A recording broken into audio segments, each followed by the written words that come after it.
जय शिवराय. आज योगेश भाऊ यांचा वाढदिवस. त्याच्या माध्यमातून जसं गेल्या वर्षी तुम्ही व्हिडिओ पाहिला असेल, गेल्या वर्षी त्यांनी आपल्या बेघर बांधवांसोबत वाढदिवस साजरा केला होता.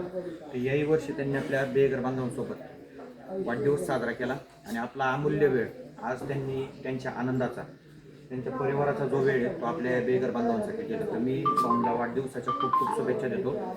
तर मी बऱ्याच वेळा सांगितलेलं आहे का आपण आयुष्यातला आपला जो आनंदाचा दिवस आहे त्याच्यातले 1 तास तरी आपण एखाद्या बेघर माणसांसाठी किंवा ज्यांना आपल्या मदतीची गरज आहे, कारण का देवाने आपल्याला भरपूर काही दिलेले आहे, तर त्याच्यातला एक छोटासा वाटा आपण कोणाला तरी देऊ शकतो. भले तुम्हाला या ठिकाणी येताना आलं, लांब आहे किंवा काय, पण तुमच्याही भागात, तुमच्या शहरात असं कोण असेल ज्यांना मदतीची गरज आहे त्यांना मदत करून एक आशीर्वाद, म्हणजे जो कधीच विकत भेटू शकत नाही, तो आशीर्वाद मिळवण्याचं एक छोटंसं काम आपण आपल्या वाढदिवसाच्या निमित्ताने करू शकतो.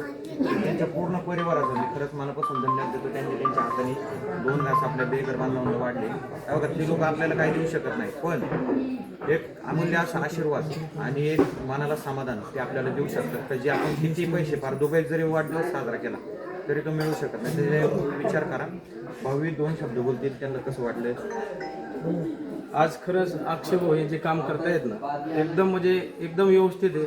आणि आज इकडं बाहेर कुठं पार्टी बिर्टी करण्यापेक्षा इथं एक फुलाची पाकळी किंवा काही ना काही इथं नाही का पुण्य एक लागते इथं, नाही का. मी एवढंच सांगायचा प्रयत्न करतो की बाकीचे जे आहेत त्यांनी फक्त इथे येऊन एकदा बघावे. आणि इथे जी परिस्थिती आहे खरंच म्हणजे नाजूक आहे, नाही का. असं बघितलं जरी डोळ्यामध्ये पाणी येते.